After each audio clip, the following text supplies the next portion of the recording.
ইচ্ছাকৃত করছে, জেনে শুনে ইচ্ছাকৃত করছে। আর এরপর আমরা পড়েছিলাম লাস্ট পয়েন্ট, যেটি আজকের পয়েন্টের আগে, যে আমাদের এটা জানতে হবে যে তিনি যে এখন যে ভুল কাজটি করছেন এটা কি আসলে তার কাছে ভুল কিনা, নাকি বিষয়টি এরকম যে সে এই কাজটিকে সঠিক মনে করে। যেমন তিনি একটা ইজতেহাদের উপর আছেন, ইজতেহাদ যেই ইজতেহাদি মতামতের উপর আছেন, সেই ইজতেহাদ অনুযায়ী উনাদের কাজটি উনাদের কাছে সঠিক, ফলে সেই ক্ষেত্রে আমাদের আচরণ একরকম হবে। আর বিষয়টি যদি এরকম হয় যে না, এটা ইজতেহাদের কারণে বরঞ্চ গাফলতির কারণে, হ্যাঁ মানে ভুলে যাওয়ার কারণে অথবা ইচ্ছাকৃতভাবে সে এই কাজটি করছে, তখন তার সাথে আচরণটা অন্যরকম হবে। এটাও কেয়ারফুলি আমাদের আগেই খেয়াল রাখতে হবে। আজকে আমরা এই যে বিষয়গুলো খেয়াল রাখা উচিত ভুল সংশোধনে যাওয়ার আগেই, সেটির 8 নাম্বার পয়েন্টটা আমরা, নাকি না 8 নাম্বার পয়েন্ট আমরা পড়ে ফেলেছি। যে 8 নাম্বার পয়েন্ট হলো যে কেউ একজন ভালো কাজের নিয়ত করেছে, সে চিন্তা করছে যে আমি এখন যে কাজটি করছি এই কাজটি ভালো উদ্দেশ্যে করছি, একটা খারাপ কাজ করছি কিন্তু আমি ভালো উদ্দেশ্যে করছি। আমি কনসার্ট দিচ্ছি, কনসার্টের উদ্দেশ্য হলো মানুষকে ইসলামের দিকে ডাকা। আমি মিউজিক থেকে শুরু করে ছেলে মেয়ে মেলামেশা থেকে শুরু করে যা কিছু এখানে আয়োজন করছি, এগুলো সবগুলোর মাধ্যমে আমি ইসলামের দিকে মানুষকে টানতে চাচ্ছি। এই যে আমার খুব ভালো একটা নিয়ত আছে, এই কারণে আমার কাজটি সঠিক হয়ে যাবে না, বরঞ্চ এই ক্ষেত্রে আপনার নাহি আনিল মুনকার করতে হবে, তাকে ভুলটি সংশোধন করতে হবে। এটি আমাদের একদম লাস্ট টপিক ছিল, যেখানে আমরা গত পর্বে একটি হাদিস শেয়ার করেছিলাম আপনাদের সাথে, যেখানে আব্দুল ইবনে মাসউদ যদি আমি ঠিক করে থাকি, অথবা অন্য একজন সাহাবী, তিনি মসজিদে গিয়ে তিনি দেখেছিলেন যে মানুষেরা বিভিন্নভাবে তাসবিহ করছে। তো তাসবিহ তাহলিল, মানে ওই যে গুনে গুনে গুনে গুনে করছে, এবং তিনি এই কাজটিকে যদিও দেখতে বাহ্যিকভাবে সুন্দর কাজ মনে হচ্ছে, তাদের নিয়ত ভালো ছিল, কিন্তু তিনি তারপরও এই কাজটিকে খুবই কঠোরভাবে মানে সমালোচনা করেছেন এবং জিনিসটাকে আটকিয়ে দেওয়ার চেষ্টা করেছেন। ফলে আমরা বুঝতে পারছি যে মানুষের নিয়ত যতই ভালো থাকুক, তার কাজটি বাহ্যিকভাবে দেখতে যতই সুন্দর মনে হোক বা যতই ভালো মনে হোক, স্টিল তাকে আমার এই কাজটি থেকে সংশোধন করতে হবে যদি কাজটি সারাইভাবে ভুল হয়। এটাও আমাদের কনসিডারেশনে নেওয়া উচিত। আমরা আজকে 9 নম্বর পয়েন্ট থেকে ইনশাল্লাহ পড়া শুরু করব। তো আমি আমাদের কারি যিনি আছেন তাকে পড়তে বলছি, প্রথমে আয়াত দুটি পড়ে থামবেন ইনশাল্লাহ। জি। বিসমিল্লাহ আলহামদুলিল্লাহ ওয়াসসালাতু ওয়াসসালামু আলা রাসূলিল্লাহ আল্লাহুম্মা আগফির লানা ওয়া লিউস্তাযিনা ওয়া লিল মুমিনিনা ওয়াল মুমিনাত আম্মা বাদ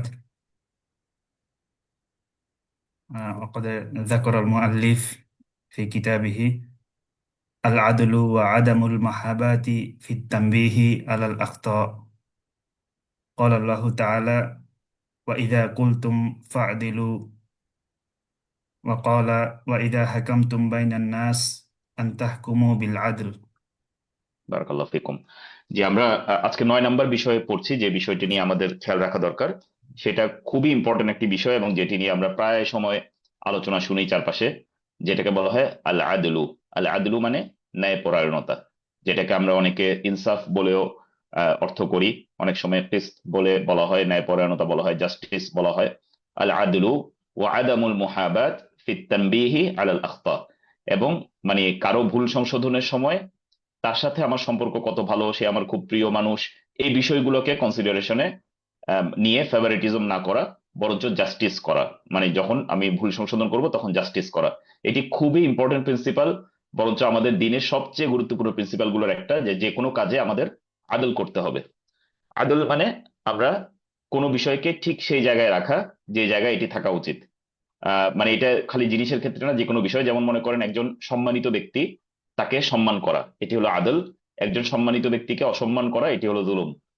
আবার টুপিটা মনে করেন মাথায় রাখা দরকার, সেই টুপিটা মাথায় না রেখে পায়ে রাখাটা জুলুম, মাথার জিনিসটা মাথায় রাখাটা আদল। একইভাবে মানে যে বিষয়টি যে জায়গায় থাকা উচিত সেই জিনিসটাকে সেই জায়গায় রাখা, এটাকে বলা হয় আদল। তো এখানে দুটি ডিস্টিংক্ট আয়াত এখানে উল্লেখ করা হয়েছে। আমি দুটি আয়াত নিয়ে একটু ডিটেইলসে আলোচনা করব, এই কারণে আমি থামতে বলেছি।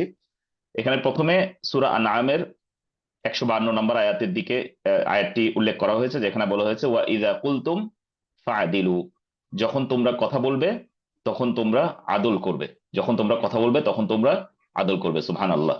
এখানে আমি সংক্ষেপে আপনাদেরকে একটু, যে কোনো কথা, এই যে আমাদের আমার মুখনিসৃত যে কোনো কথা যেগুলো আমরা বলি, সেই কথা বলা নিয়ে আসলে শরিয়ার মানে গাইডলাইন কি, সেটা আমরা একটু সংক্ষেপে উল্লেখ করার চেষ্টা করব। তাহলে আমরা বুঝে যাব যে আসলে কথা আসলে বলাটা কতটা আমাদের জন্য যৌক্তিক। আমরা কি বেশি কথা বলবো নাকি কম কথা বলবো, আমরা কোন ধরনের কথা বলবো কোন ধরনের কথা বলবো না, এই জিনিসগুলো আমাদের খেয়াল রাখতে হবে। তো দেখেন এই কথার ব্যাপারে খুবই কম্প্রিহেন্সিভ একটি হাদিস আমাদের সামনে আছে, যেখানে রাসূলুল্লাহ সাল্লাল্লাহু আলাইহি ওয়াসাল্লাম বলেছেন, মান কানা ইউমিনু বিল্লাহি ওয়াল ইয়াউমিল আখির ফালিয়াকুল খায়রান আও লিয়াসমুত। যে ব্যক্তি আল্লাহ এবং আখিরাতে ঈমান রাখে সে যেন ভালো কথা বলে অথবা চুপ থাকে। এই হাদিসটির দিকে একটু আমরা দৃষ্টিপাত করি। এখানে আমাদের একটি মূল অবস্থার কথা বলা হয়েছে, সেই মূল অবস্থাটা হলো আমরা চুপ থাকব। আমাদের সব সময়কার কাজ হলো চুপ থাকা। আমরা চুপ থাকব। আমরা তখনই আমাদের মুখ খুলবো যখন আমরা খায়ের বলতে পারবো। ফালিয়াকুল খায়রান, সে যেন আইদার খায়ের বলে, ভালো বলে, আও লিয়াসমুত, অথবা সে যেন চুপ থাকে। আমাদের এই দুইটা অবস্থার বাহিরে যেন কোনো মুমিনকে, যে আল্লাহ এবং আখিরাতে ঈমান রাখে, তাকে যেন পাওয়া না যায়। এটি হলো রাসূলুল্লাহ সাল্লাল্লাহু আলাইহি ওয়াসাল্লামের কথা। অথচ দেখেন আমরা এই জিহ্বাটাকে কত বাজে কাজে ব্যবহার করি। এটা আপনাদের সহ আমার আমার নিজের সহ সবার জন্য এটি নাসিহা, আমার নিজের জন্য নাসিহা, যে আমরা শুধু শুধু এই জিহ্বাটাকে বারবার ব্যবহার করি বিভিন্ন কাজে।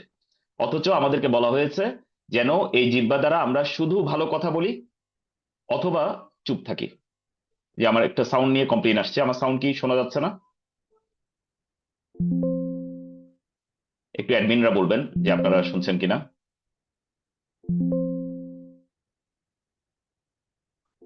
ক্লিয়ার আসছে? জি, বারাকাল্লাহু ফিক। জি, তাহলে আমরা বলছিলাম যে যে ব্যক্তি আল্লাহ এবং আখিরাতে ঈমান রাখে সে যেন ভালো কথা বলে অথবা চুপ থাকে। এটি হলো মানে আমাদের দুইটা অবস্থা, এই দুইটা অবস্থার বাইরে আর কোথাও আর কোথাও যেন মুসলিম মুমিনদেরকে পাওয়া না যায়। প্রশ্ন আসে, তাহলে খায়ের বলতে কি বুঝায়?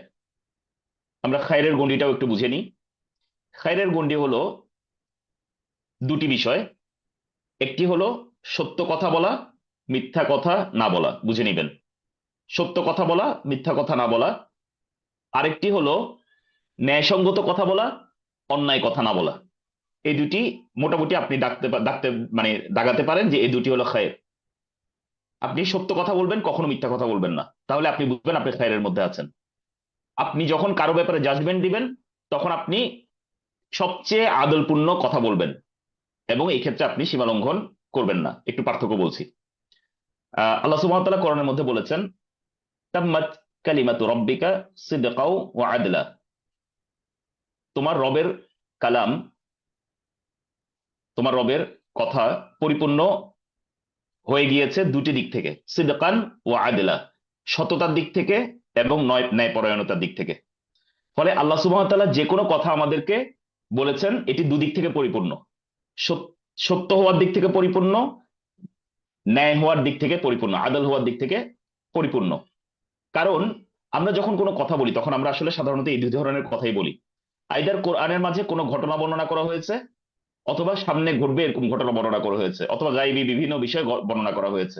যা কিছু বর্ণনা করা হয়েছে এটাতে বিন্দু মাত্র মিথ্যার কোনো লেশ নাই, লেশ মাত্র নাই। এটা 100% সত্য। ফলে যা কিছু খবর দেয়া হয়েছে আমাদেরকে, ইনফরমেশন দেওয়া হয়েছে কোরআনে, প্রত্যেকটা জিনিস সিদ্দিক, যে প্রত্যেকটা জিনিস সত্য এবং এটাতে মিথ্যার লেশ মাত্র নাই। একদম সম্পূর্ণ পরিপূর্ণ হয়ে গেছে সত্যবাদীদের দিক থেকে। এবং দ্বিতীয় রকমের যে আয়াতগুলো নাজিল হয়েছে কোরআনে সেগুলো হলো বিধান, বিভিন্ন বিধিবিধান। মনে করেন সালাতের বিধান, জাকাতের বিধান, শাস্তির বিধান, কিসাস, হাদ, এগুলো প্রত্যেকটা জিনিস আল্লাহ সুবহানাহু ওয়া তাআলা বলছেন যখন তিনি কোনো হুকুম দিয়েছেন তখন এটি আদলান, মানে আদলের দিক থেকে এটা কি হয়ে গিয়েছে, পরিপূর্ণ হয়ে গেছে। তাম্মাত কালিমাতু রব্বিক, মানে তোমার রবের বাণী পরিপূর্ণ হয়ে গিয়েছে। ইনফরমেশনের ক্ষেত্রে সত্যবাদিতার দিক থেকে, হুকুমের ক্ষেত্রে আদলের দিক থেকে, ইনসাফের দিক থেকে, বা মানে যেটাকে বলা হয় ন্যায়পরায়ণতার দিক থেকে। ফলে এখান থেকে আমরা নিব, আমরাও যখন কোনো কথা বলবো তখন এই কথাটাকে আমাদের, যখন কোনো ইনফরমেশন দিব কোনো কিছু সম্পর্কে, তখন আমি না জেনে না বুঝে মিথ্যা কোনো ইনফরমেশন আমি কোনো জায়গায় দিব না। শাহাদাতুজ জোর, রাসূলুল্লাহ সাল্লাল্লাহু আলাইহি ওয়াসাল্লাম সাবধান করেছেন মিথ্যা সাক্ষ্য দেওয়া থেকে। আমরা কোনো মিথ্যা সাক্ষ্য দিব না, আমরা জেনে বুঝে সত্য সাক্ষ্য দিব। যখন কথা বলবো তখন খালি সত্য কথা বলবো, তাহলে আমি খায়রের মধ্যে থাকলাম। এটি হলো 1 নম্বর বিষয়। 2 নম্বর, আমি যখন কথা বলবো তখন আরেক ধরনের কথা আমরা সাধারণত বলি। যেমন আমাকে কেউ এসে জিজ্ঞাসা করলেন, ওই ভাইটি কেমন, ওই বোনটি কেমন। মনে করেন বিয়ের ক্ষেত্রে, ওই পাত্র কেমন হবে, ওই পাত্রী কেমন হবে। অথবা কোনো জায়গায় চাকরির ক্ষেত্রে, ওই ভাইটাকে কি এই জবের জন্য রেকমেন্ড করা যায় কিনা। আমি কি করলাম, আমি ফেভারিটিজমের দিক থেকে, নেপোটিজমের দিক থেকে প্রভাবিত হয়ে আমি তাকে ওই জবের জন্য আহ, মানে রিকমেন্ড করে দিলাম, অথচ ওই জবের জন্য সে সবচেয়ে মানানসই কিনা আমি সেই ক্ষেত্রে আদল করলাম না। এইটাকে বলা হয় ন্যায়পরায়ণতা। আপনি যখন জাজমেন্ট করবেন তখন আপনি আপনার জ্ঞানে যতটুকু কুলায় ততটুকু দিয়ে সবচেয়ে ব্যালেন্সড যেটা আপনার কাছে বেস্ট ব্যালেন্স মনে হয়, কারণ এখানে আপনি ঠিক আর ভুল বলতে পারবেন না। এটা হলো যে আপনার কাছে যতটুকু ব্যালেন্সড মনে হয় শ্রেষ্ঠ আদলটা আপনি রক্ষা করার চেষ্টা করবেন, ইনসাফটা রক্ষা করার আপনি চেষ্টা করবেন। এটি হলো আরেক ধরনের বিষয়, যখন আপনি কারো ব্যাপারে কোনো কোনো বিষয়ে কোনো হুকুম দেন, যখন কোনো বিষয়ে কোনো ফয়সালা দেন, যখন কোনো বিষয়ে কোনো জাজমেন্ট দেন। তাহলে আমি আবার বলছি, রাসূলুল্লাহ সাল্লাল্লাহু আলাইহি সাল্লাম যে বলেছেন যে আপনি ভালো কথা বলবেন অথবা চুপ থাকবেন, তার মানে আপনি যখন কোনো ইনফরমেশন দিবেন তখন আপনি 100% সত্য ইনফরমেশন দিবেন, মিথ্যা থেকে বিরত থাকবেন। আর যখন কারো ব্যাপারে জাজমেন্ট দিবেন তখন আপনি একদম ইনসাফপূর্ণ আদলপূর্ণ জাস্ট জাস্ট যেই জাজমেন্টটা আছে সেই জাজমেন্টটা দিবেন। না হলে আপনি আপনি কোনো প্রকার এখানে জুলুম করবেন না। এই দুইটা কাজ যদি আপনি করতে না পারেন তাহলে আপনার করণীয় কি? 3 নম্বর স্টেট যেটা, সেটা হলো আপনার চুপ থাকা। এর বাইরে আর কোনো স্টেট নাই। একজন মুমিনকে এই জায়গার বাইরে আর পাওয়া যাবে না। সে যদি কথা বলে তাহলে এটা খায়ের হবে, কথা না বললে সে চুপ থাকবে বাস। আর এর বাইরে কোনো ফাহেসা, কোনো বাজে কথা, কোনো মিথ্যা কথা, কোনো জুলুম, এগুলো কখনো তার মুখ থেকে আসবে না। এটা হলো কথার ব্যাপারে আমাদের গাইডলাইন। এই কারণে আল্লাহ সুবহানাহু ওয়া তাআলা কোরআনের মধ্যে বলেছেন, ইয়া আইয়ুহাল্লাযীনা আমানু, হে ঈমানদারগণ, ইত্তাকুল্লাহ, তোমরা আল্লাহকে ভয় করো, ওয়াকুলু কাওলান সাদীদা, এবং তোমরা সঠিক কথাটি বলো, সত্য কথাটি তোমরা বলো। ফলে আল্লাহ সুবহানাহু ওয়া তাআলা আমাদেরকে বলেছেন সত্য কথা বলতে। এবং এরপর আল্লাহ সুবহানাহু ওয়া তাআলা আমাদেরকে তারবিয়া করেছেন, আমাদেরকে মানে কি বলেছেন, আমাদেরকে গাইড করেছেন বা আমাদেরকে নার্চার করেছেন যে কেন আমরা সত্য কথা বলবো। কেন আমরা সত্য কথা বলবো? আমরা সাধারণত সত্য কথা না বলি কেন? যেমন মনে করেন আমি কোন একটা সিচুয়েশনে পড়লাম, এই সিচুয়েশনে পড়ে আমার কাছে মনে হচ্ছে এই মুহূর্তে সত্য কথা বললে তো এখানে বিশাল গ্যাঞ্জাম লেগে যাবে, আমি সত্য কথাটা বলবো না, আমি এখানে একটা মিথ্যা কথা বলে দেই। কিন্তু আল্লাহ সুবহানাহু ওয়া তাআলা দেখেন এই আয়াতেই বলছেন, হে ইমানদারগণ, তোমরা মানুষ কি মনে করবে, সমাজে কি হবে, এটার দিকে তাকিয়ে তোমরা মিথ্যা কথা বলো না। ইত্তাকুল্লাহা, তোমরা আল্লাহকে ভয় করো, ওয়াকুলু কাওলান সাদীদা, এবং তোমরা সঠিক কথাটি বলে ফেলো, সত্য কথাটি বলে ফেলো। যদি বলে ফেলতে পারো এরপর কি হবে, এটি আল্লাহ সুবহানাহু ওয়া তাআলা বলছেন, ইউসলিহ লাকুম আমালাকুম, তিনি তোমাদের কাজগুলোকে ইসলাহ করে দিবেন। সুবহানাল্লাহ। আল্লাহ সুবহানাহু ওয়া তাআলা তোমাদের কাজগুলোকে সংশোধন করে দিবেন। ইউসলিহ লাকুম আমালাকুম ওয়া ইয়াগফির লাকুম যুনুবাকুম, এবং তোমাদের যে গুনাহগুলো হয়ে গিয়েছিল সেই গুনাহগুলো তিনি কি করে দিবেন? ক্ষমা করে দিবেন। এরপর তিনি বলছেন, এই যে এই কাজটি করতে গিয়ে আমি যে একটা মিথ্যা কথা জায়গায় মিথ্যা কথা না বলে যে আমি সত্য কথা বলেছি আল্লাহর উপর তাওয়াক্কুল করে, এই কাজটি যে করতে পারলো, ওয়ামাই ইউতিইল্লাহা ওয়া রাসূলাহু, যে এই ক্ষেত্রে আল্লাহ এবং তার রাসূলের আনুগত্য করতে পারলো, ফাকাদ ফাজা ফাওজান আযীমা, সে সবচেয়ে বড় বিশাল একটা ফৌজ, একটা একটা সাফল্য সে এখানে অর্জন করলো। সুবহানাল্লাহ।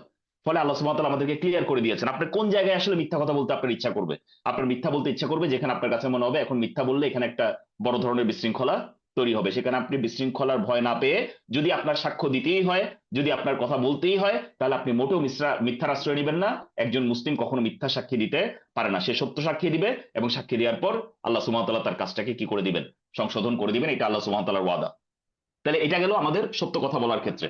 আর আদলের ক্ষেত্রে আল্লাহ সুবহানাহু ওয়া তাআলা কি বলেছেন, সেই ক্ষেত্রেও আমরা সাধারণত আদল কেন ব্রেক করি আল্লাহ সুবহানাহু ওয়া তাআলা আমাদেরকে বলে দিয়েছেন। আল্লাহ সুবহানাহু ওয়া তাআলা বলছেন যে, আউযু বিল্লাহি মিনাশ শাইতানির রাজিম, ইয়া আইয়ুহাল্লাযীনা আমানু, হে ঈমানদারগণ, কুনু কাওয়ামিনা লিল্লাহি শুহাদা বিল কিসত, তোমরা আল্লাহর জন্য দণ্ডায়মান হয়ে যাও, আদলের ব্যাপারে, কিসতের ব্যাপারে, ন্যায়পরায়ণতার ব্যাপারে সাক্ষী হিসেবে, সবসময় ন্যায়পরায়ণ সাক্ষী দিবে তোমরা।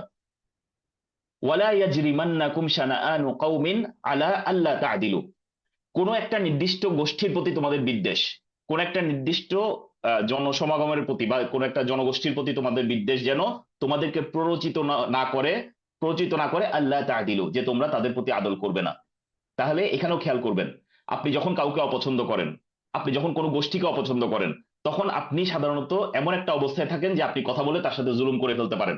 ফলে আল্লাহ সুবহানাহু ওয়া তাআলা বলছেন, আল্লাহ সুবহানাহু ওয়া তাআলা সাবধান করে দিচ্ছেন যে তোমরা কিন্তু সাক্ষী থাকবে ন্যায়ের সাথে। আর কখনোই যেন তোমাদেরকে কোনো নির্দিষ্ট গোষ্ঠীর প্রতি তোমাদের বিদ্বেষ যেন তোমাদেরকে প্ররোচিত না করে যে তোমরা তাদের সাথে কি করবে? আদলের খেলাফ করবে। আল্লাহ তাআদিলু, যে তুমি তাদের সাথে আদল করবে না। ইদিলু, বরঞ্চ তোমরা কি করো? আদল করো, বরঞ্চ তোমরা এখানে ন্যায়পরায়ণতা প্রতিষ্ঠা করো। হুয়া আকরাবু লিত্তাকওয়া, এটাই তাকওয়ার নিকটবর্তী, এটাই তাকওয়ার নিকটবর্তী। ফলে আল্লাহ সুবহানাহু ওয়া তাআলা আমাদেরকে দেখেন দুই জায়গায় বুঝিয়ে দিয়েছেন। সাধারণত আমরা মিথ্যা বলি কেন? মিথ্যা বলি সাধারণত আমাদের সামনে কোনো একটা বিশৃঙ্খলা তৈরি হবে সত্য কথা বললে, এই কারণে আল্লাহ সুবহানাহু ওয়া তাআলা বলছেন, আল্লাহ সুবহানাহু ওয়া তাআলা নিজে দায়িত্ব নিয়ে নিবেন, এটা ইসলাহ করে দিবেন।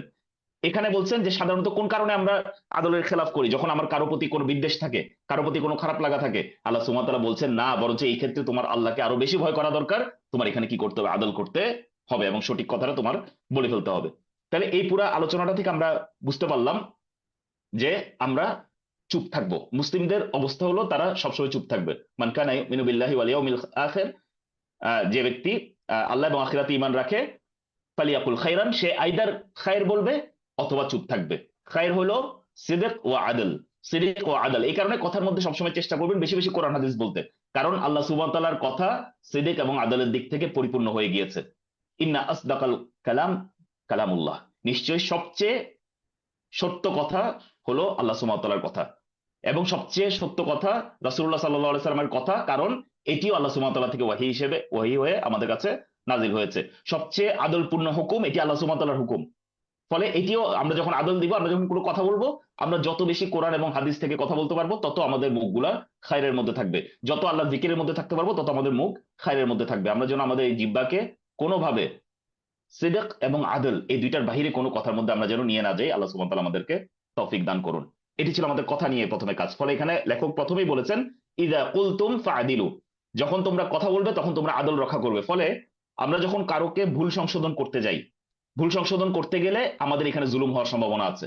আমরা যার ভুল সংশোধন করতে যাচ্ছি তার ভুল সংশোধন করতে গিয়ে আমি তার সাথে জুলুম করে ফেলছি। ফলে এখানে খুবই খেয়াল থাকতে হবে আমি যেই কথাটা তার সাথে বলবো সেই কথাটা যেন 100% আদলপূর্ণ কথা হয়। তার মানে তার জন্য ঠিক যতটুকু প্রযোজ্য ততটুকু কথাই যেন আমি বলি, তার চেয়ে আগ বাড়িয়ে বা বেশি বাড়িয়ে কথা যেন না বলি। সে অপরাধ করেছে যতটুকু, আমার তার জন্য কথাটাও যেন ততটুকু হয়। আমি যেন আগ বাড়িয়ে এর থেকে বেশি কথা না বলে ফেলি অথবা কম কথা বলে না ফেলি। কম কথা বললে তার তার মানে ঠিকভাবে কারেকশন হবে না, বেশি কথা বললে সে মন খারাপ করে আমার কাছ থেকে চলে যেতে পারে। ফলে যেন একদম আদল রক্ষা করে যেন আমি এখানে কথা বলি, এদিকে লেখক দৃষ্টি আকর্ষণ করেছেন।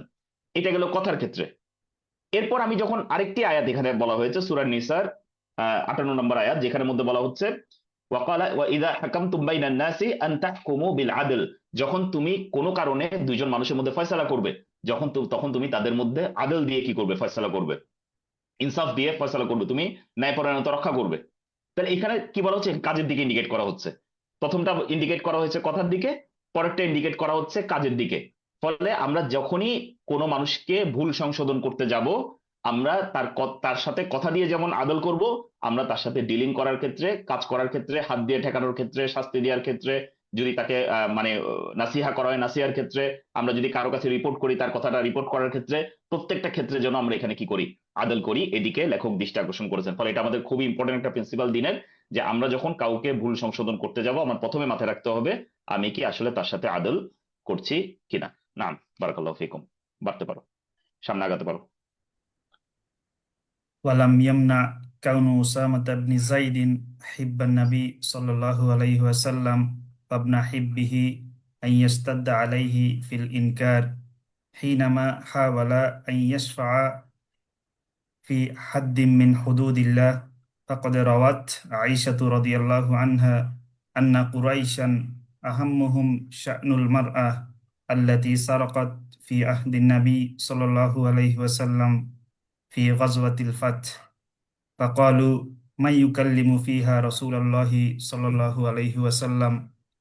فقالوا ومن يجترئ عليه إلا أسامة بن زيد حب رسول الله صلى الله عليه وسلم. فأوتي بها رسول الله صلى الله عليه فتل... ف... وسلم. فتلون وجه رسول الله صلى الله عليه وسلم. নাম।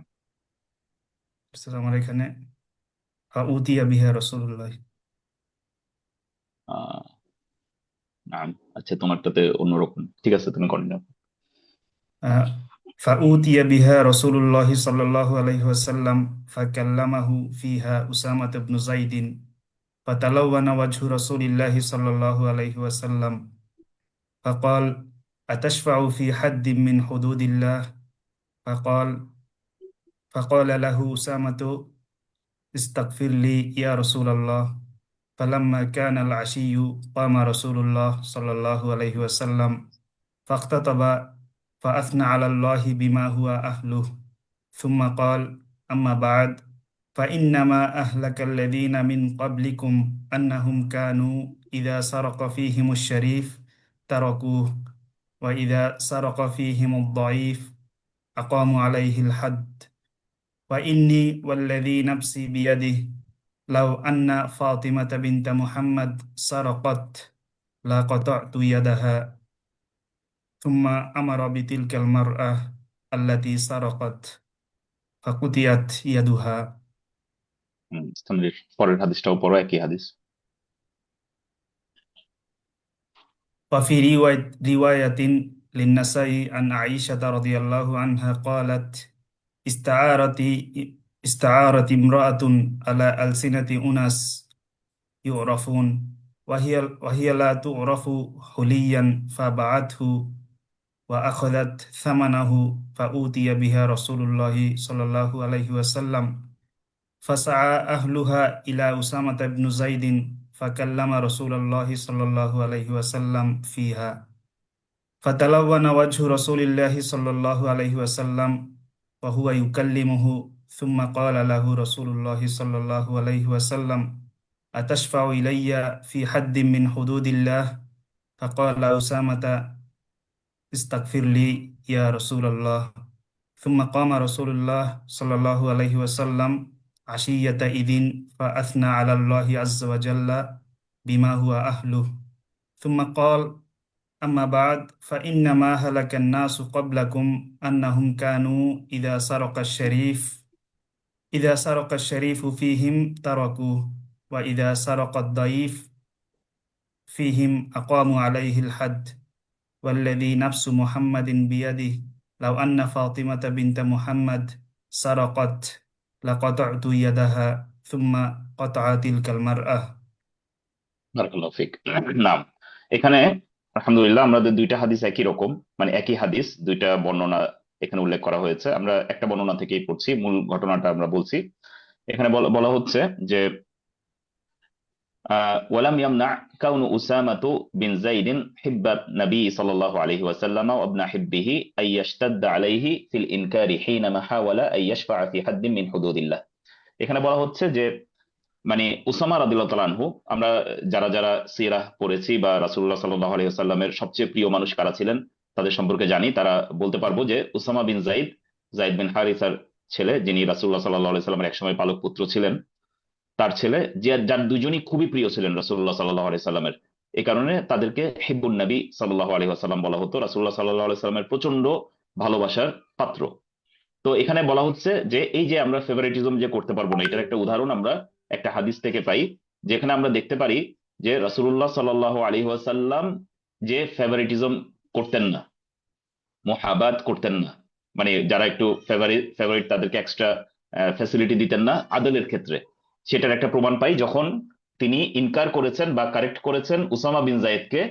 যখন উসামা বিন জায়েদ কি করেছিলেন, একজন মহিলা যিনি মানে চুরি করেছিলেন গনিমতের মাল থেকে, তার ব্যাপারে যখন সুপারিশ করতে এসেছিলেন রাসূলুল্লাহ সাল্লাল্লাহু আলাইহি সাল্লামের কাছে, যে যেন তিনি তার উপর যেন হদ কায়েম করা না হয়। আমরা জানি চোরের শাস্তি হাত কাটা যেন না হয়। ফাকাদ রাওয়াত আয়েশা রাদিয়াল্লাহু আনহা আন্না কুরাইশান আহাম্মাহুম শা'নুল মারআতি আল্লাতী সারাকাত ফি আহদিন নবী সাল্লাল্লাহু আলাইহি ওয়াসাল্লাম ফি গাজওয়াতিল ফাতহ।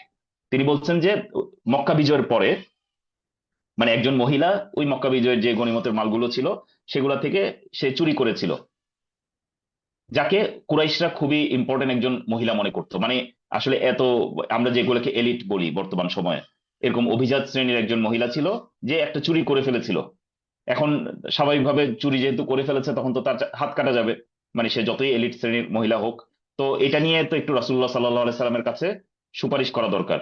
তো তখন আহ মানে সাহাবীরা বা ওই সময় কুরাইশের যারা ছিল তারা সবাই মনে করলো যে আসলে একটু তো সুপারিশ করা দরকার, মানে আমরা তো ওনাকে খুবই ইম্পর্টেন্ট পার্সন হিসেবে চিনি, একজন খুবই সম্মানিতা মহিলা, একজন এলিট মহিলা, তার ব্যাপারে একটু রাসূলুল্লাহ সাল্লাল্লাহু আলাইহি সাল্লামের কাছে সুপারিশ করা দরকার। ফাকালু মাই ইউকাল্লিমু ফিহা রাসূলুল্লাহ, তখন তারা বলল যে কে রাসূলুল্লাহ সাল্লাল্লাহু আলাইহি সাল্লামের সাথে এই বিষয়ে কথা বলতে পারে। তারা চিন্তা করলো, কুরাইশ তারা চিন্তা করছে। আপনারা চিন্তা করতে হবে, কুরাইশের মানুষজন তখনও কিন্তু এখানে নতুন, মানে তারা ইসলামে নতুন প্রবেশ করছে, কারণ মাত্র মক্কা বিজয় হলো। ফাকালু ওয়া মাই ইয়াজতারিউ আলাইহি ইল্লা উসামা ইবনে যায়েদ, তখন তারা বলল যে কে ব্যক্তি এই দুঃসাহস দেখাতে পারে যে রাসূলুল্লাহ সাল্লাল্লাহু আলাইহি সাল্লামের সামনে এই বিষয়ে গিয়ে কথা বলবে, এক্সেপ্ট উসামা ইবনু জাইদ। কারণ উসামা ইবনে জাইদ খুব প্রিয় মানুষ রাসূলুল্লাহ সাল্লাল্লাহু আলাইহি সাল্লামের, ফলে সে গিয়ে এই জিনিসটা ট্রাই করতে পারে, অন্য কেউ আসলে আমরা কেউ সাহস করব না। যখন উসামা বিন জাইদ গিয়ে রাসূলুল্লাহ সাল্লাল্লাহু আলাইহি সাল্লামকে এই কথাটা বললেন, ফাতালাওয়ানা ওয়াজহু রাসূলিল্লাহি সাল্লাল্লাহু আলাইহি ওয়াসাল্লাম, তখন রাসূলুল্লাহ সাল্লাল্লাহু আলাইহি সাল্লামের চেহারার বর্ণ পরিবর্তিত হয়ে গেল। ভালো করে খেয়াল করবেন, মানে যতই ফেভারিট মানুষ, যতই প্রিয় মানুষ আসুক, যখন আদলের প্রশ্ন আসবে রাসূলুল্লাহ সাল্লাল্লাহু আলাইহি সাল্লামের মাঝে বিন্দুমাত্র কোনো কনফিউশন কখনো ছিল না। ফলে তার চেহারা, রাসূলুল্লাহ সাল্লাল্লাহু আলাইহি ওয়াসাল্লামের চেহারা পরিবর্তন হয়ে গেল। ফাকালা, এবং তিনি বললেন, আতাশফাউ ফি হাদ্দিম মিন হুদুদিল্লাহ, তুমি কি আমার কাছে সুপারিশ করতে এসেছো? আল্লাহ সুবহানাহু ওয়া তাআলা যে সকল পানিশমেন্ট নির্ধারণ করেছেন, এই সকল পানিশমেন্টের ব্যাপারে তুমি আমার কাছে সুপারিশ করতে এসেছো? মানে হাউ ডেয়ার ইউ, তোমার কিভাবে এত বড় সাহস সাহস হলো? ফাকাল লাহু উসামা, তখন তাকে উসামা রাদিয়াল্লাহু তাআলা আনহু বললেন, ইস্তাগফির লি ইয়া রাসূলুল্লাহ, হে রাসূলুল্লাহ আমার জন্য আপনি ক্ষমা চান। মানে তিনি আর কোনো কিন্তু উচ্চবাচ্য করেননি। এটা হলো সাহাবা, এটা হলো সাহাবীগণ। সুবহানাল্লাহ। রাসূলুল্লাহ সাল্লাল্লাহু আলাইহি সাল্লামের চেহারা এবং প্রশ্ন এতটুকুই যথেষ্ট তাদের কারেকশনের জন্য। কোনো ঝগড়া নাই, কোনো ইয়া নাই, কোনো এক্সপ্লেনেশন নাই। রাসূলুল্লাহ আমার জন্য ক্ষমা চান, আমার জন্য আল্লাহ সুবহানাহু ওয়া তাআলার কাছে ক্ষমা প্রার্থনা করুন, ইস্তাগফির লি ইয়া রাসূলুল্লাহ। ফালাম্মা কানা আল আশিয়্যু কামা রাসূলুল্লাহ সাল্লাল্লাহু আলাইহি ওয়াসাল্লাম, যখন মানে রাত রাত হলো, রাসূলুল্লাহ সাল্লাল্লাহু আলাইহি ওয়াসাল্লাম দাঁড়ালেন, ফাখতাতাবা, এবং একটা খুতবা দিলেন। ফাআসনা আলাল্লাহি বিমা হুয়া আহলু, যে কোনো খুতবার শুরুতে তিনি যেভাবে আল্লাহর প্রশংসা করতেন, আল্লাহর প্রশংসা দিয়ে শুরু করলেন। সুম্মা কাল, সেই বিখ্যাত বক্তব্য তিনি বললেন খুতবার মধ্যে, আম্মা বাদ, অতঃপর, মানে আল্লাহর প্রশংসা করার পর তিনি বলছেন অতঃপর, ফাইন্নামা আহলাকাল্লাযীনা মিন ক্বাবলিকুম আন্নাহুম কানু ইযা সারাকা ফীহিমুশ শরীফু তারাকুহু, নিশ্চয়ই তোমাদের পূর্ববর্তী যে জেনারেশন গুলো এসেছে, যে কমগুলো এসেছে, যে জাতিগুলো এসেছে, তারা ধ্বংস হয়েছে, কারণ তাদের মাঝে শরীফ যারা, মর্যাদাবান মানুষ যারা, তারা যখন চুরি করত তখন তারা তাদেরকে ছেড়ে দিত। এটা তাদের ধ্বংসের কারণ।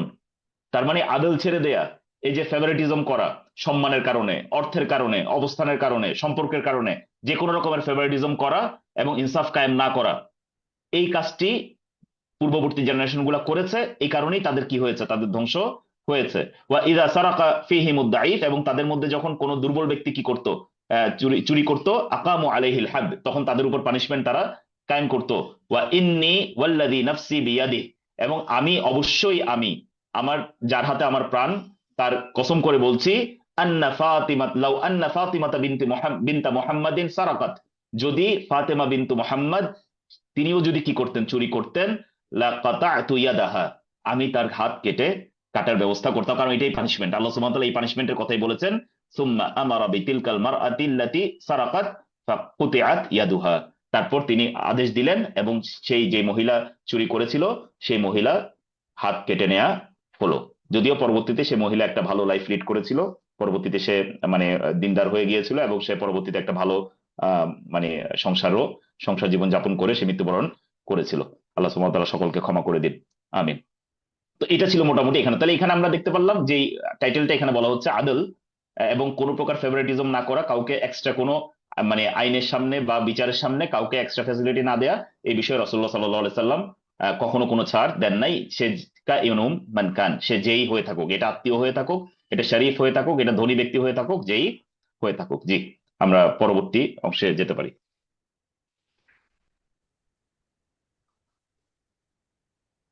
وموقفه عليه الصلاة والسلام من أسامة رضي الله عنه دال على عدله وأن الشرع عنده فوق محبة الأشخاص والإنسان، قد يسامح من يريد في الخطأ على شخصه، ولكن لا ولكن لا يملك أن يسامح أو يحابي من يخطئ على الشرع.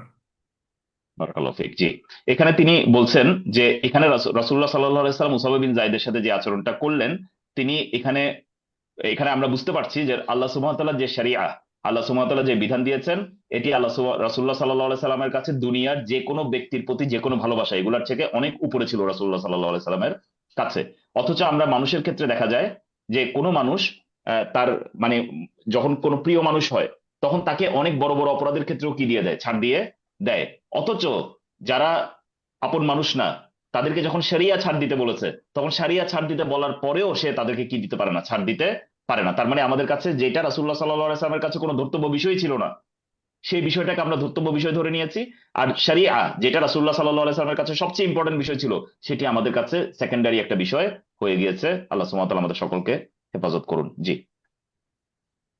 وبعض الناس إذا أخطأ قريبه أو صاحبه لم يكن إنكاره عليه مثل إنكاره على من لا يعرفه، وربما ظهر تحيز وتميز غير شرعي في معاملة بسبب ذلك، بل ربما تغاضى عن خطأ صاحبه وشدد في خطأ غيره. وعين বারাকাল্লাহু ফিক। জি, একই الرضا. একই একই কথাই বলা হচ্ছে এখানে আবারও। যে মানে যিনি ইয়ে করেন, মানে মানুষজন যখন কি করে, দেখে যে তার কোনো ভাই, মানে তার কোনো সাথী অথবা কোনো পরিচিত কেউ, সে কি করেছে, ভুল করেছে, তাকে সে যেভাবে কারেক্ট করে, মানে দেখা যায় যে তাকে সে অনেক সময় মানে ছাড় দেয়, তাকে অনেক কিছু দিক থেকে মানে তাকে একটু ইজি ভাবে দেখে, তার মানে নজরান্দাজ যেটাকে বলি আমরা, তার চোখ ফিরিয়ে নেয় যখন তার কিসের ক্ষেত্রে হয়, তার পরিচিত কারো ক্ষেত্রে হয়। আর যখন কোনো অপরিচিত মানুষ যখন ভুল করে, যাকে সে চিনে না, তখন তার ব্যাপারে সে খুব শাদীদ আচরণ করে, সে খুব ইন্টেন্স আচরণ করে। জি। وعين الرضا عن كل عيب كليلة، ولكن عين السخط تبدي المساوية. জি। وهذا এ- ينعكس على وهذا ينعكس على تفسير الأفعال أيضا، فقد يصدر الفعل من شخص محبوب فيحمل على محمل، ويصدر مثله من شخص آخر فيحمل على محمل آخر. فكل ما سبق مقيد بما إذا استوت الأحوال، وإلا فقد يكون هناك تفاوت في الاعتبارات كما سيأتي ذكره. জি।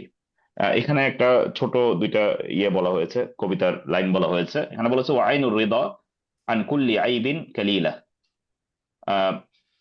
আইনুর রিদা, যখন আপনি কারো দিকে খুব সন্তুষ্ট দৃষ্টিতে দেখবেন, মানে সন্তুষ্টির দৃষ্টি দিয়ে দেখবেন, যে আপনি তাকে খুব পছন্দ করেন, এই দৃষ্টিতে দেখবেন, তখন দেখবেন যে আপনার চোখটা যে কোনো ভুল ধরার ক্ষেত্রে অনেক দুর্বল হয়ে গেছেন। কালিলা মানে দাইফা, সে মানে আনকুল্লি আইবিন, যে কোনো ত্রুটির ব্যাপারে এটি দুর্বল হয়ে গেছে, মানে আপনি তার ভুল দেখছেন না, কারণ আপনি তাকে একটা খুবই সন্তুষ্টির দৃষ্টিতে তার দিকে দেখছেন, ফলে তার ভুলগুলো আপনার চোখে ধরা পড়ছে না। ওয়ালাকিন আইনা সুখতি, কিন্তু দেখা যাবে যে যেটা খুবই মানে যার প্রতি আপনি বিদ্বেষ পোষণ করছেন, যার প্রতি আপনি রেগে আছেন, এই দৃষ্টিতে যখন আপনি কারো দিকে তাকাবেন, যে আপনি তাকে অপছন্দ করেন, এরকম দৃষ্টিতে যখন তাকাবেন, তো বুদি আল মাসাউইয়া, সেটা দেখা যায় যে প্রত্যেক খুঁটিনাটি ভুল তখন তার চোখে কি হয়ে যায়, ধরা পড়ে যায়। এই যে এই লাইনটা কিন্তু একটা আদলহীনতার লাইন। মানে আমরা বুঝতে পারছি যে এই যে এটা মানুষের যে একটা তাবিয়া, মানুষের যে একটা ন্যাচারাল অবস্থা, যে সে যখন একটা সন্তুষ্ট চিত্তে কারো দিকে দেখে তখন অনেকগুলো জিনিস ওভারলুক করে, আবার যখন খুব কঠিন দৃষ্টিতে যখন কারো দিকে দেখে তখন অনেক ছোটখাটো ভুলও ধরা পড়ে। মানে এই জিনিসটা কিন্তু আদলের খেলাফ, এই কাজটা আমরা করতে পারবো না। এবং এটা আমাদের বিভিন্ন কাজকর্মে এটা প্রমাণিত হয়, যে আমরা যাকে পছন্দ করি তার সাথে একরকম ডিল করছি, ভুল করলে যে পছন্দ করি না তার সাথে অন্যরকম ডিল করছি। এই জিনিসটা তিনি আমাদেরকে বলেছেন যে এটা করা যাবে না, বরঞ্চ আমাদের আদল করতে হবে। তো এরপরে তিনি এই 9টা পয়েন্ট আলোচনা করার পরে একটি কথা বলেছেন, সেটা হলো ওয়াকুল্লু মা সাবাকা মুকাইয়াদুন বিমা ইদাস্তাওয়াত আল আহওয়ালু। মানে এই 9 নাম্বার পর্যন্ত আমরা যা কিছু আলোচনা করেছি, এটা আমাদের দেখতে হবে যে এটা আমাদের মানে আমরা যেই পরিস্থিতিতে কারোর সাথে কি করতে চাচ্ছি, আহ মানে ভুল সংশোধন করতে চাচ্ছি, তার সাথে এটা মিলছে কিনা, তার সাথে এটা মিলছে কিনা, এটা ঠিকভাবে আমাদের কি করতে হবে, মানে চেক করতে হবে। ওয়াইল্লা ফাকাদ ফাকাদ ইয়াকুনু হুনাকা তাফাউত ফিল ইতিবারাত কামা সায়াতি যিকরুহু। আর যদি না হয়, ফুললি যদি না মিলে, আমরা যার সাথে ডিল করতে যাচ্ছি তার সাথে যদি সম্পূর্ণ যদি না মিলে, তাহলে আমাদের হয়তোবা এখানে কাজ মানে ডিলিং এর ক্ষেত্রে উপর নিচ হতে পারে। ফলে আমরা ওই উপরের 9টা জিনিসই দেখবো, যে আমাদের প্রত্যেকটা জায়গায় কিন্তু ইজতেহাদের সুযোগ আছে, আমাদের উপরের 9টা পয়েন্টেই আদল করবেন আপনি। মানে মনে করেন এই আদলের মধ্যে একটা ইজতেহাদের বিষয় আছে, যে আপনি কার সাথে কোন আচরণটা করলে সবচেয়ে বেস্ট হবে। এটা মনে করেন হয়তো আপনাকে দিলে আপনি একভাবে করবেন, আমাকে দিলে আমি অন্যভাবে করবো, আরেকজনকে দিলে আরেক, তারপরে এটা একটা সাবজেক্টিভ ম্যাটার। ফলে এখানের মধ্যে প্রচন্ড ইজতেহাদ করতে হবে, এবং আমার এটা এনশিওর করতে হবে যেন আমার এখানে কোনো উপরে এই 9টা পয়েন্টে কোনো জায়গায় যেন আমার আদলের খেলাফ না হয়। জি, বারাকাল্লাহু ফিকুম। আমরা আরেকটা পয়েন্ট পড়ি। জি। الحذر من إصلاح خطأ يؤدي إلى خطأ أكبر. من المعلوم أن من قواعد الشرعية تحمل أدنى المفسدتين لدرء أعلاهما فقد يسقط الداعي عن خطأ لئلا يؤدي الأمر إلى وقوع خطأ أعظم. বারাকাল্লাহু ফিক, এতটুকু রাখি। এখানে আরেকটা ইম্পর্টেন্ট পয়েন্ট, খুবই ইম্পর্টেন্ট পয়েন্ট, আল হাযারু মিন ইসলাহি খাতাইন ইউআদ্দি ইলা খাতাইন আকবার। সতর্কতা অবলম্বন করা, সাবধান থাকা, যে আমি কোনো খাতা, কোনো ভুলকে সংশোধন করতে গিয়ে আরো বড় একটা ভুলের জন্ম দিচ্ছি কিনা। এটা খুবই ইম্পর্টেন্ট একটা প্রিন্সিপাল আমাদের শরিয়াতের। আমি কখনো কোনো ভুলকে এমন ভাবে সংশোধন করতে পারবো না যে এটা আরো বড় ভুলের জন্ম দিবে বা আরো বড় ধরনের মুনকারের জন্ম দিবে। আমি কোন একটা, মানে মনে করেন আমি আহ একটা, আমি কনসার্ট বন্ধ করতে গিয়ে একজন মানুষকে মেরেই ফেললাম, এটা এটা এটা আরো বড় ভুলের কি দিল, জন্ম দিল। ফলে আমরা কি করতে পারবো না, যে মানে কোনো মুনকার থামাতে গিয়ে আরো বড় মুনকারের আমরা কি দিতে পারবো না, জন্ম দিতে পারবো না। তো এখানে লেখক একটা কায়দা, কায়দা শারঈয়া এখানে মানে উল্লেখ করেছেন। সেখানে বলেছেন যে আহ তাহাম্মুলু আদনাল মাফসাদাতাইন লিদারই আ'লাহুমা। আমরা কোন এক, যেটা ছোট ফাসাদ, মানে দুইটা ফাসাদ আমার সামনে চলে এসেছে, যে দুইটা ফাসাদের যে কোনো একটা আমার নিতে হবে। আমি এই ছোট ফাসাদটাকে আমি অ্যালাউ করব এখন, যেন বড় ফাসাদটা কি হতে না পারে আমার উপর, মানে আমাদের সমাজ, মানে মনে করেন প্রতিষ্ঠিত হয়ে যেতে না পারে। বড় ফাসাদটাকে আটকানোর জন্য আমরা মাঝে মাঝে ছোট ফাসাদটাকে অ্যালাউ করে দিব। তার মানে এখানেও ইজতিহাদের বিষয় আছে, আমাদের খুব মনোযোগ দিয়ে বুঝতে হবে যে আমি যে ভুলটা সংশোধন করতে যাচ্ছি, এই ভুলটা সংশোধন করতে গিয়ে কি আমি আরো বড় কোনো ফাসাদের জন্ম দিয়ে দিব কিনা। এটা কিছু উদাহরণ দেখলে আমাদের কাছে আরো ক্লিয়ার হবে। জি।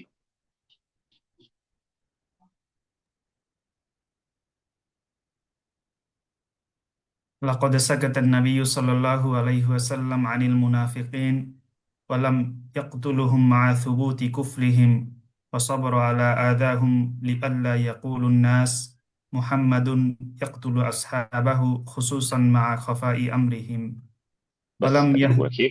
এতটুকু রাখি। এখানে প্রথম যে উদাহরণটা দেওয়া হয়েছে, লাকাদ সাকাতান নবী সাল্লাল্লাহু আলাইহি ওয়াসাল্লাম আনিল মুনাফিকিন, যেমন রাসূলুল্লাহ সাল্লাল্লাহু আলাইহি ওয়াসাল্লাম মুনাফিকদের ব্যাপারে চুপ ছিলেন, মানে মুনাফিকদেরকে এক্সপোজ করে দেননি। ওয়ালাম ইয়াকতুলহুম মা সুবুতি কুফরিহিম, যদিও তিনি জানতেন যে তারা কাফের, কারণ নিফাক কিন্তু কুফরির একটা পার্ট। আমরা অনেকে মনে করি যে মুনাফিকরা বোধহয় মুসলিম। যারা মুনাফিক আমালি, যেটা রাসূলুল্লাহ সাল্লাল্লাহু আলাইহি ওয়াসাল্লাম বলেছেন যে যখন কথা বলে মিথ্যা বলে, ওয়াদা করলে ভঙ্গ করে, যেটা বলেছেন, সেই সেই হাদিসটি মানে যারা আমলগতভাবে মুনাফিকি করে তাদের বক্তব্য। কিন্তু আসলে যারা আকিদাতান মুনাফিক, যারা আসলেই মুনাফিক, মানে ভিতরে তারা কাফের, বাহ্যিকভাবে তারা নিজেদেরকে মুসলিম হিসেবে প্রকাশ করছে, এই মুনাফিকদের ব্যাপারে কিন্তু রাসূলুল্লাহ সাল্লাল্লাহু আলাইহি সাল্লাম জানতেন যে মুনাফিক কারা। কিন্তু তারা কাফের এটা জানার পরেও রাসূলুল্লাহ সাল্লাল্লাহু আলাইহি সাল্লাম তাদেরকে কি করেননি, মানে হত্যা করেননি। ওয়াসাবারা আলা আযাহুম, তাদের, তারা যে কষ্টগুলো দিচ্ছিল, তারা যদি এরকমও হতো যে চুপচাপ তাদের কাজ, মানে তাদের মতো করে আছে, এরকমও তো ছিল না। তারা মুসলিমদের বিরুদ্ধে ষড়যন্ত্র করছিল, তারপর রাসূলুল্লাহ সাল্লাল্লাহু আলাইহি সাল্লাম তাদের উপর সবর করছিলেন, তাদেরকে হত্যা করছিলেন না। লিআল্লা ইয়াকুলান নাস, যেন মানুষ এই কথা বলতে না পারে, মুহাম্মাদুন ইয়াকতুলু আসহাবাহু, যে মোহাম্মদ তার, সাল্লাল্লাহু আলাইহি ওয়াসাল্লাম তার সাহাবীদেরকে হত্যা করছে। কারণ বাহ্যিকভাবে মানুষজন তো দেখছে যে তারা রাসূলুল্লাহ সাল্লাল্লাহু আলাইহি সাল্লামের চারপাশে চলাচল করছে, মানে তারা সাহাবী। ফলে একবার যদি এই ফিতনা ছড়ায় দেওয়া যায় যে রাসূলুল্লাহ সাল্লাল্লাহু আলাইহি ওয়াসাল্লামের সাহাবী হলে কিন্তু তুমি নিরাপদ না, তোমাকে হত্যা করা হবে, তাহলে দেখা যাবে মানুষজন ওই দূরের থেকে এই সংবাদ শুনে আর ইসলামের দিকে আসতেই চাইবে না। একটা ফিতনা ছড়িয়ে যাবে। একটা ফিতনা কথাটার মানে মানে হলো ইলতিবাসুল হাক্কি বিল বাতিল। মনে রাখবেন যে হক এবং বাতিল যখন একে অপরের সাথে সংমিশ্রিত হয়ে যায়, মানুষ হক এবং বাতিলকে যখন পার্থক্য করতে পারে না। ফলে এরকম একটা ঘটনা যদি ঘটতো যে রাসূলুল্লাহ সাল্লাল্লাহু আলাইহি সাল্লাম একজন মুনাফিককে হত্যা করেছেন, কিন্তু বাহ্যিকভাবে তো কাফেররা, মুশরিকরা তারা প্রচার করতো যে দেখেন, আপনি যে তার কাছে সাহাবী হয়ে যাবেন, ইসলাম কবুল করে যাবেন, তিনি তো আপনাকে হত্যা করবেন কালকে। দেখেন এই যে কোনো কারণ ছাড়া কাউকে কাউকে হত্যা করে, তার সাহাবীদেরকে হত্যা করে, এই কথা যেন কেউ বলতে না পারে। রাসূলুল্লাহ সাল্লাল্লাহু আলাইহি সাল্লাম মুনাফিকদের ষড়যন্ত্রের ব্যাপারে সহ্য করেছেন, সবর করেছেন, তারপরে তাদেরকে হত্যা করেননি। তাহলে এখানে মূলনীতিটা কি? আমি ছোট একটা ফাসাদকে অ্যালাউ করছি যেন বড় একটা ফাসাদের জন্ম না হয়। জি, এরপর দেখি।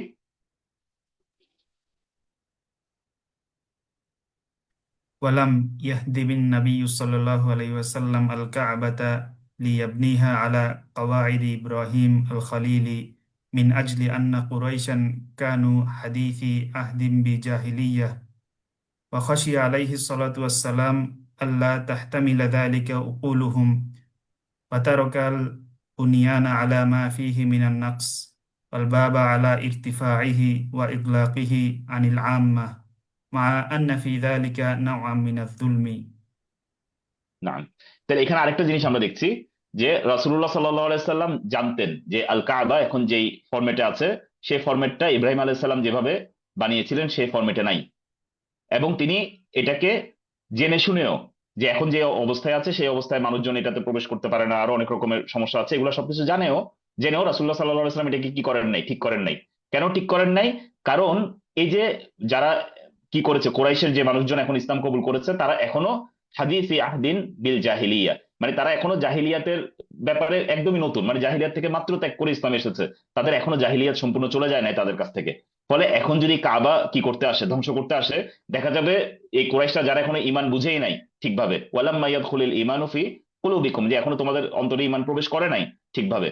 তো সেই অবস্থায় যদি আমরা এখন কাবা ভাঙার প্রজেক্টটাকে আগিয়ে আনি এবং এটাকে নতুন করে গড়ার বিষয়ে যাই, তাহলে কথা ছড়ায় যাবে চারপাশে যে দেখো মোহাম্মদ সাল্লাল্লাহু আলাইহি সাল্লাম মক্কা বিজয় করার পরেই প্রথম যে কাজ করেছে, এতদিন পর্যন্ত যেটার পক্ষে এত বড় ভালো ভালো কথা বলেছে, এখন কাবাকে ধ্বংস করতে এসেছে, কাবাকে এখন ভেঙে চুরে তার নিজের মনের মতো করে কি করছে, নতুন ভাবে বিল্ড করছে। ফলে রাসূলুল্লাহ সাল্লাল্লাহু আলাইহি সাল্লাম এই ফিতনা হতে দেননি, বরঞ্চ এই বিষয়টাকে তিনি পোস্টপোন করেছেন।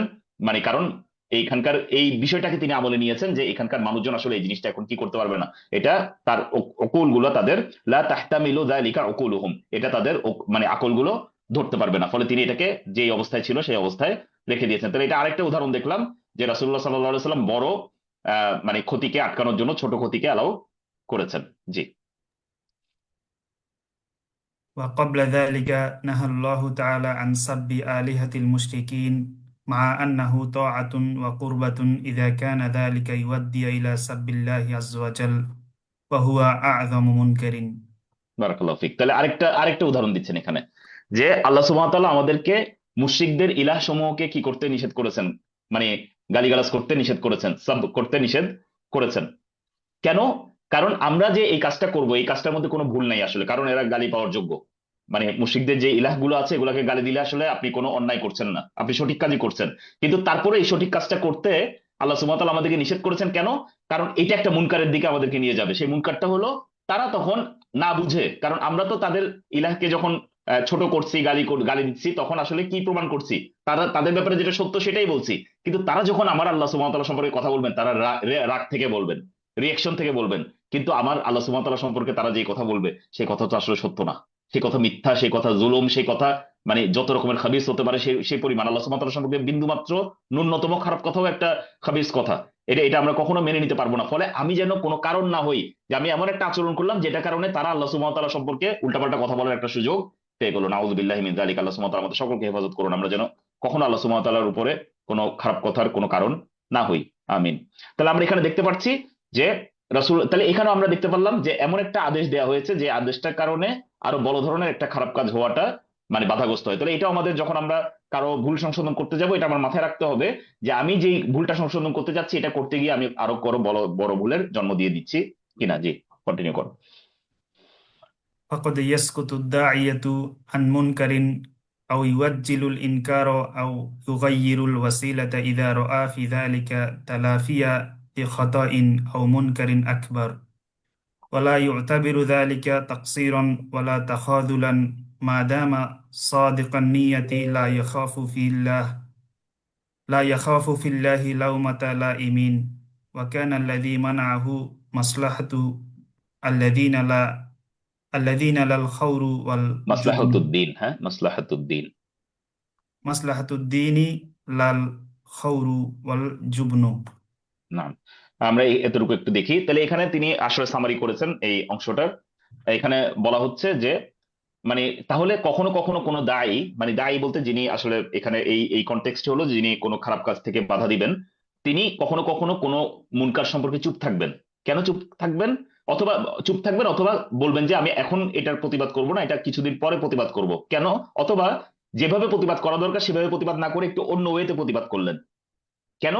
যেন একটা মুনকার আকবার না হয়, অন্য একটা বড় মুনকারের জন্ম না হয়। এইটাকে আমরা তাকসির বা সে আসলে মানে কি করার চেষ্টা করছে না, নাহিয়ানির মুনকার থেকে বিরত থাকার চেষ্টা করছে, অথবা সে মানে আসলে তার কোনো ইচ্ছাই নাই নাহিয়ানের মুনকার করার, এইভাবে আমরা এটাকে কনসিডার করব না যতক্ষণ পর্যন্ত মাদামা সাদিকান নিয়া, যতক্ষণ পর্যন্ত তার নিয়তটা সঠিক আছে, লা ইয়াখাফু ফিল্লাহি লাউমাতা লাইম, এবং সে আল্লাহ ছাড়া আর কারো মানে আর কাউকে আসলে ভয় করছে না, কোন ভৎসনাকারী তাকে ভৎসনা করবে এরকম কোনো কিছুকে সে ভয় করছে না। এই জিনিসে যদি হয়ে থাকে যে সে আসলে বুঝে শুনে কোন একটা বিষয় নিয়ে চুপ থাকছে অথবা দেরি করছে এটা নিয়ে ইনকার করতে, তাহলে এটা আমরা এই উপরের দলিলগুলো থেকে বুঝতে পারলাম যে এটা একটা সঠিক কাজ। কারণ তাকে যে জিনিসটি এখানে বাধা দিচ্ছে, ওয়াকান আল্লাযী মানাআহু মাসলাহাতুদ্দিন, দিনেরই একটা মাসলাহাত তাকে এই কাজটি করা থেকে বিরত রাখছে। লাল খাওয়ারু ওয়াল জুবনু, এটা তার কোনো কাপুরুষতা অথবা ভয় পাওয়ার থেকে তার আসলে এই জিনিসটা জন্ম নেয়নি। ফলে এটা আমাদের কিন্তু খুব সুন্দরভাবে খেয়াল রাখতে হবে। আমাদের আলেমরা অনেক সময় অনেক মুনকার সম্পর্কে চুপ থাকেন। কেন চুপ থাকেন এটা বোঝার জন্য আমার তো আগে ওই এলম লাগবে। আমাদের আলেমরা নিশ্চয়ই কোনো কিছু বুঝেই এই কি বিষয় চুপ থাকছেন। আমরা যেন আমাদের ছোট জ্ঞান দিয়ে আলেমদের ব্যাপারে বিশদ জ্ঞান না করি। জি। ومما يلاحظ أن من الأسباب المؤدية إلى وقوع في خطأ أكبر عند إنكار خطأ ما هو الحماس غير المنضبط بالحكمة. জি, এখানে মানে একটা ইম্পর্টেন্ট জিনিস তিনি লক্ষ্য করতে বলেছেন, যে আসলে কেন আমরা এরকম একটা ভুলে পড়ে যাই, যে আমি একটা আসলে কম ভুল, মানে এমন একটা আমি একটা ভুলের সংশোধন করতে যাচ্ছি, মানে এটার কারণে একটা বড় ভুলের জন্ম হচ্ছে। এটা সাধারণত সবচেয়ে বেশি কোন কারণে হয় উনি উনার এক্সপিরিয়েন্স থেকে বলছেন, হুয়াল হামাস, এটা হলো যে অতিরিক্ত জেল, অতিরিক্ত আগ্রহ। এই যে মানুষের যে মারাত্মক একটা আগ্রহ থাকে যে আমি একটা মুনকারকে আহ, মানে আসলে বারবার একটু কমেন্ট আসছে ওদের যে কথা ক্লিয়ার হওয়ার ব্যাপারে, আমি বুঝতে পারছি না। সাউন্ড তো আজকে ক্লিয়ার আছে তাই না? আমি আরেকবার জাস্ট শিওর করছি।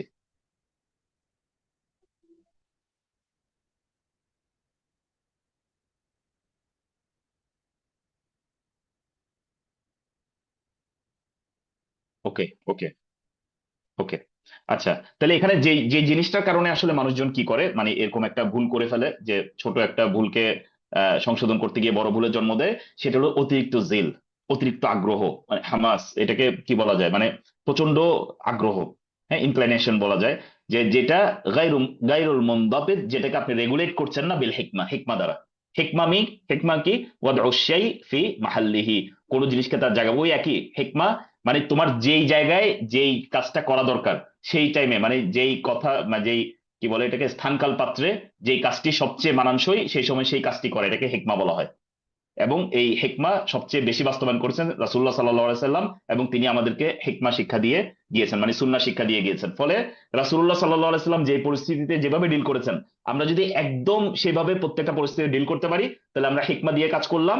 আমাদের যখন হেকমা থেকে, যে কোন জায়গায় কোন কাজটি করা দরকার সেই কাজটি থেকে যখন আমাদের আবেগ বেশি কি পেয়ে যায়, প্রাধান্য পেয়ে যায়, আমাদের অতিরিক্ত জিল, এই যে আমাদের অতিরিক্ত আগ্রহ একটা মুনকারকে ঠেকাবো, এটা যখন বেশি আগ্রহ পেয়ে যায়, এবং এটাকে যখন আমরা আমাদের হেকমা দিয়ে রেগুলেট করতে পারি না, তখন সাধারণত আমাদের এই ভুলটার জন্ম নেয়। আমি অ্যাডমিনের দৃষ্টি আকর্ষণ করবো যে আমরা কি পরের পয়েন্টটা নিব। আমাদের হয়তো বা পরের পয়েন্টটা পড়তে 10 মিনিটের থেকে আরেকটু বেশি লাগবে, অথবা আমরা শেষ করতে পারি।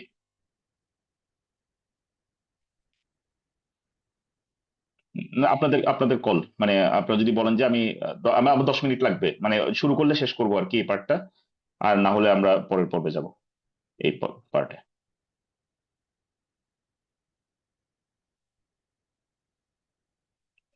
জি, জি, তাহলে আমরা আজকে এমনি জাস্ট একটু কনক্লুশন দিচ্ছি। আমরা আজকে 10টা পয়েন্ট পর্যন্ত গেলাম, 10 নাম্বার পয়েন্ট পর্যন্ত গেলাম। আমাদের এখানে টোটাল যে পয়েন্ট গুলো আছে, আর পয়েন্ট আছে এরকম, মানে মূল পর্বে যাওয়ার আগে আমাদের আরো বেশ কিছু পয়েন্ট আছে, 15-16, আমাদের প্রায় 19টা পয়েন্ট আছে। পরের পয়েন্ট গুলো কিছুটা ছোট।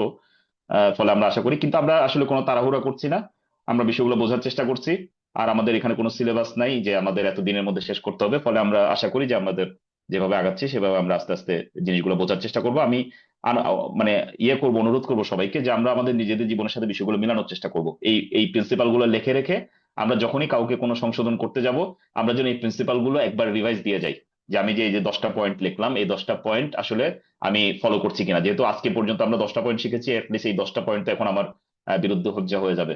আমি আমি এখন এগুলো জানি।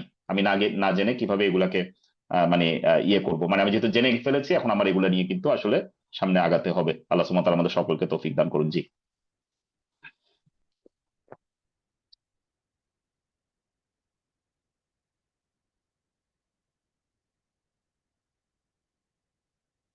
জি, আমি যদি মনে হয় যে আমি উত্তর দিতে পারবো আমি উত্তর দিব, না হলে হয়তো বা ফরওয়ার্ড করে দিব শেখদের কাছে। জি।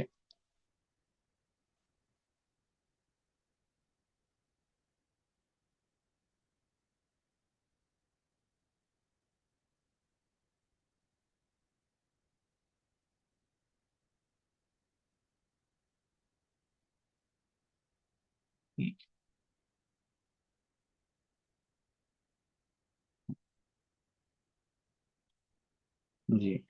আহ, জি, আলহামদুলিল্লাহ, এটা নিয়ে অবশ্য আমার একটা আলোচনা আছে যে মুসলিমগণ কোন সব অনুষ্ঠানে অংশগ্রহণ করতে পারবেন।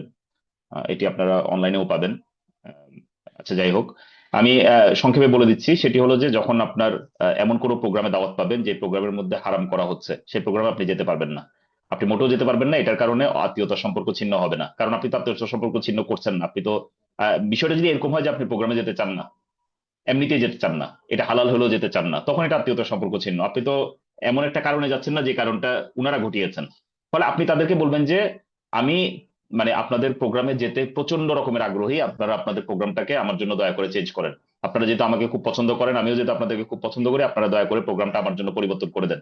আর যেখানে আল্লাহ সুবহানাহু ওয়া তাআলার বিধানকে আসলে নিয়ে হাসি তামাশা করা হয়, আল্লাহ সুবহানাহু ওয়া তাআলার বিধান যেখানে কোনো পাত্তা পায় না, এরকম একটা পরিবেশে তো মুসলিমদের বসাই জায়েজ নাই। সেখানে মুসলিমরা যাবে কোত্থেকে?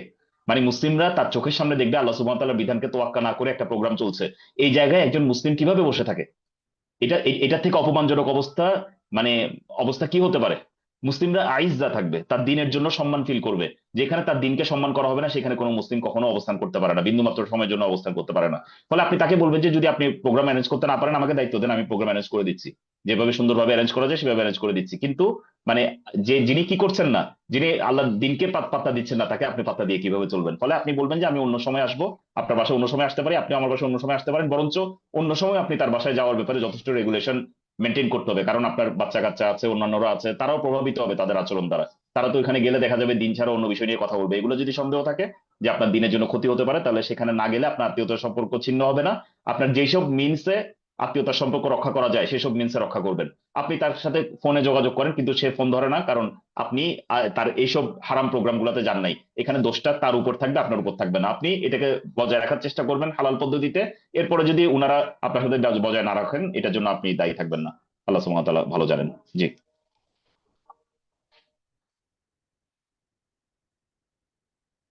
তারপর।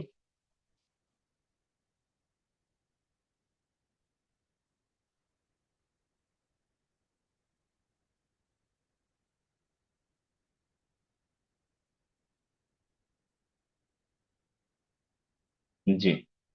আম, প্রশ্ন তো প্রশ্ন না, এগুলো তো লেকচারের বিষয়। আহ, ফিতনা কাকে, আপনি ফিতনা বলতে কি বুঝিয়েছেন? এটাও একটু ক্লিয়ার হতে হবে। আপনি আসলে ফিতনা বলতে কি বুঝিয়েছেন? ফিতনা অনেক রকমের হয়। আপনার ফিতনাটা যদি মানে শুবহাতের দিক থেকে আসে, শুবহাতের দিক থেকে আসে বলতে আপনি আসলে কিছু ডাউটে পড়ে গিয়েছেন, তাহলে এটার চিকিৎসা, প্রথম চিকিৎসা হলো ইলম অর্জন করা। আর যদি আপনার ফিতনাটা শাহওয়াতের দিক থেকে আসে, মানে আপনি প্রবৃত্তির তাড়নায় পড়ে যাচ্ছেন, তাহলে এটার যে ইয়েটা সেটা হবে জিকিরের মাধ্যমে, ইবাদতের মাধ্যমে, তিলাওয়াতের মাধ্যমে, ভালো সঙ্গের সাথে মিশার মাধ্যমে। এটা আমি সংক্ষেপে বললাম কারণ এটা একটা বড় টপিক। ফিতনা কাকে বলে এটা নিয়ে তো অনেকগুলো সংজ্ঞা আপনাকে দিতে হবে। ফলে আমি মোটামুটি মোটা দাগে মূল দুইটা ফিতনা সম্পর্কে আপনাদেরকে বলে দিলাম। এই দুইটা ফিতনাতে মোটামুটি এভাবে আপনি মানে যদি ইলমের ফিতনায় পড়েন তাহলে আলেমদের কাছে যাবেন। শুবহাতের মধ্যে পড়লে আলেমদের কাছে গিয়ে আপনি ইলম অর্জন করে নেবেন, আপনার সন্দেহগুলো দূর করে নেবেন, তাহলে এই ফিতনা দূরীভূত হয়ে যাবে। আর যদি আপনি প্রবৃত্তির তাড়নায় পড়েন, তাহলে আপনি বেশি বেশি জিকির করবেন আল্লাহ সুবহানাহু ওয়া তাআলার, বেশি বেশি কোরআন তেলাওয়াত করবেন, অর্থ সহ কোরআন বুঝে পড়ার চেষ্টা করবেন, এবং অবশ্যই যেটা করবেন, আপনি সকাল সন্ধ্যায় যারা আল্লাহ সুবহানাহু ওয়া তাআলার নাম স্মরণ করে, ওয়াসবির নাফসাকা মাআল্লাযীনা ইয়াদউনা রাব্বাহুম বিল গাদাতি ওয়াল আশী ইউরিদুনা ওয়াজহা ওয়ালা তা'দু আইনাকা আনহুম। সূরা কাহফে আল্লাহ সুবহানাহু ওয়া তাআলা যেমন বলেছেন, আপনার নিজের নফসকে কয়েদ করে ফেলবেন, নিজেকে বন্দী করে ফেলবেন তাদের সাথে যারা সকাল সন্ধ্যায় আল্লাহ সুবহানাহু ওয়া তাআলার কথা স্মরণ করে, এবং তাদের সাথে উঠা বসা করবেন, তাদের সাথে থাকবেন সারাদিন। তাহলে ইনশাআল্লাহ আপনি ফিতনা থেকে বাঁচতে পারবেন। আর কি প্রশ্ন ছিল? এই আরেকটা পার্ট ছিল বোধহয়। দুনিয়াকে আখিরা বা দুনিয়া, হ্যাঁ, দুনিয়াকে মানে, জি, যে আপনি আখিরাতকেই প্রাধান্য দিবেন। মানে দুনিয়াকে যতটুকু গ্রহণ করতে হয়, আখিরাতকে প্রাধান্য দেওয়ার জন্য ততটুকু করবেন। যেমন আপনি ইবাদত করতে হলে আপনার ঘুমাতে হবে, নাহলে আপনি না ঘুমালে ইবাদত করতে পারবেন না, তাহলে ঘুমাবেন।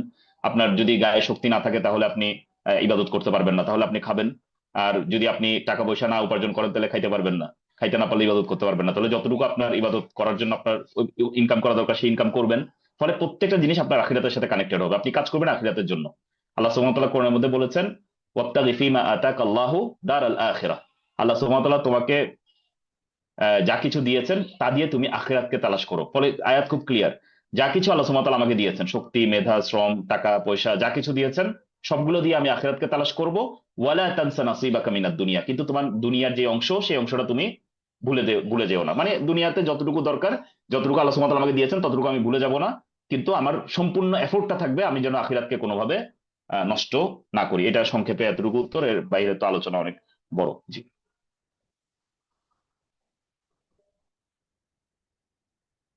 বারাকাল্লাহু ফিকুম, বারাকাল্লাহু ফিকুম, জাযাকুমুল্লাহ খায়ের। আপনারা যদি মানে আমি যদি উপকারী কিছু বলে থাকি তাহলে এটা সম্পূর্ণই আল্লাহ সুবহানাহু ওয়া তাআলার স্পেশাল অনুগ্রহ। আর আপনারা অনেকক্ষণ ধরে এখানে শুনেছেন, মাফ করে দিবেন যদি আপনাদের সময়ের অপচয় হয়ে থাকে। আমি খুবই ভয় পাই এই বিষয়ে, যে আমি যে আলোচনাগুলো করছি, অনেকজন মানুষ এখানে বসে আছে, তারা আসলে উপকৃত হচ্ছে কি হচ্ছে না। আল্লাহ সুবহানাহু ওয়া তাআলা যেন আমাদেরকে এগুলোর জন্য না ধরেন, এবং আমি যতটুকু ভালো কথা বলেছি আল্লাহ সুবহানাহু ওয়া তাআলা যেন এটা দ্বারা আমাদেরকে, নিজেদেরকে এবং বাকি সবাইকে উপকৃত হওয়ার তৌফিক দান করুন। তৌফিক দান করেন। সুবহানাকা আল্লাহুম্মা বিহামদিকা আশহাদু আল্লা ইলাহা ইল্লা আনতা আস্তাগফিরুকা ওয়া আতুবু ইলাইক। আসসালামু আলাইকুম ওয়া রাহমাতুল্লাহ।